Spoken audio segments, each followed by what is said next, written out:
Assalamualaikum warahmatullahi wabarakatuh. Nama saya Adristi Fitriana absen 1. Saya Alfiatul Syarifah, absen 4. Saya Emilia Wahidiyah, absen 8. Saya Dr. Riki, absen 19.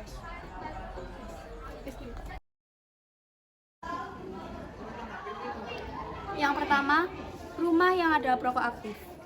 Resiko dan dampak yang ditimbulkan pada lingkungan dengan adanya perokok aktif di dalam rumah, salah satunya adalah terkena kanker paru-paru.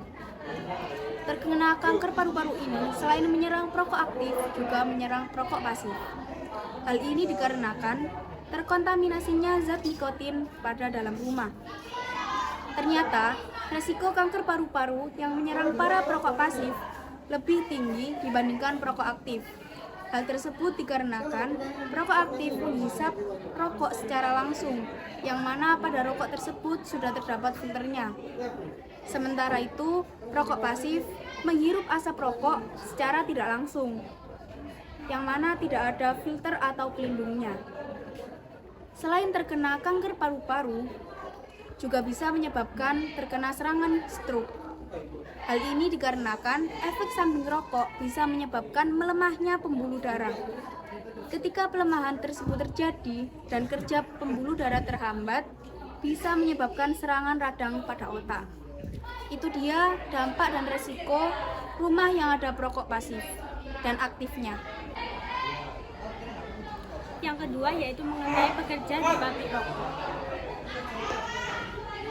Resikonya meningkatkan potensi terkena penyakit paru-paru dan kelainan paru yang disebabkan akibat terhirupnya partikel, kabut, uap, atau gas yang berbahaya saat seseorang sedang bekerja, khususnya para pekerja yang bekerja di pabrik rokok. Para pekerja di industri tembakau memperlihatkan adanya gejala gangguan fungsi paru-paru dan kerusakan paru-paru sebanyak 70,8%. Cara mengatasi dampak negatif ini yaitu minimalkan resiko terpapar asap beracun dengan selalu menggunakan masker khusus. Selain itu, pastikan tidak merokok atau sering terpapar asap rokok. Yang kedua, selalu gunakan alat pelindung diri atau APD yang memang telah diberikan oleh perusahaan. Jangan lepaskan bila hal tersebut dilarang atau masih berada di lingkungan pabrik. Yang ketiga, pastikan hanya terpapar udara yang kotor selama bekerja. Saat di rumah, pastikan lingkungan tempat tinggal selalu dalam kondisi bersih, kering, dan tidak berdebu. Yang keempat, selalu cuci tangan dan mandi dengan sabun usai bekerja. Yang kelima, konsumsi asupan yang sehat agar sistem kekebalan tubuh tetap optimal. Yang keenam, serta rutin berolahraga dan melakukan latihan pernafasan.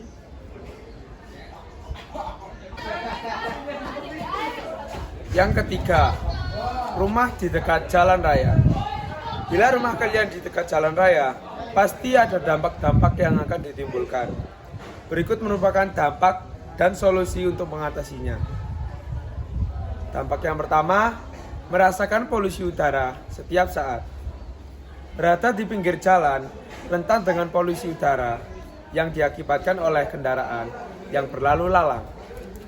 Yang kedua, rawan terkena kecelakaan. Rumah yang berada di sisi jalan raya akan terus dilalui banyak kendaraan dengan kecepatan yang berbeda-beda. Kemungkinan terjadinya kecelakaan di depan rumah pun bisa terjadi kapan saja. Dan yang ketiga, relatif bising suara kendaraan. Posisi rumah yang tepat di pinggir jalan membuat rumah terasa lebih bising karena kendaraan yang melintas. Meskipun terjadi sesaat, situasi ini bisa terus berulang-ulang untuk waktu yang tidak diketahui. Solusi-solusinya. Yang pertama, membuat taman di halaman rumah. Mengapa membuat taman di halaman rumah menjadi penting?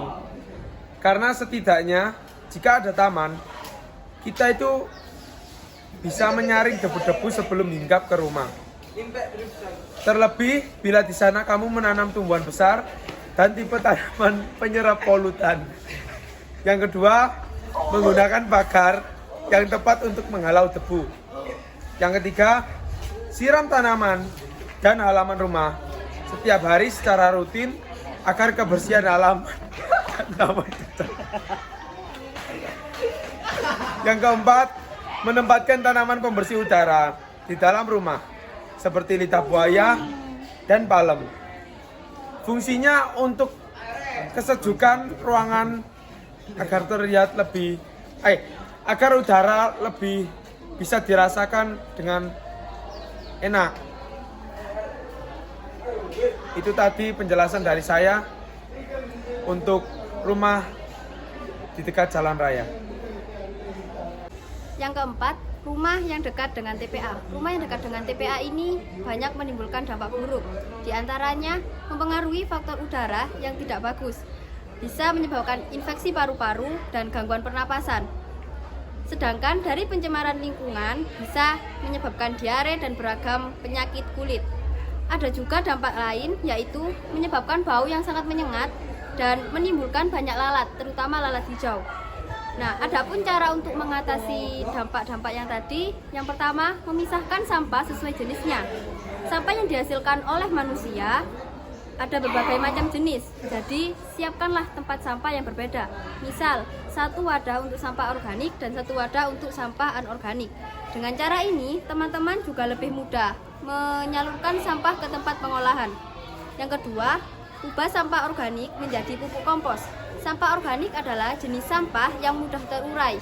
Selain itu, bisa kita salurkan ke tempat pengolahan agar diolah menjadi pupuk kompos yang harganya lebih terjangkau. Yang ketiga, mendaur ulang sampah anorganik menjadi kerajinan. Sampah anorganik adalah sampah yang sulit terurai dan membusuk dengan sendirinya. Oleh karena itu, kita bisa mengolah sampah anorganik menjadi barang lain yang bisa digunakan.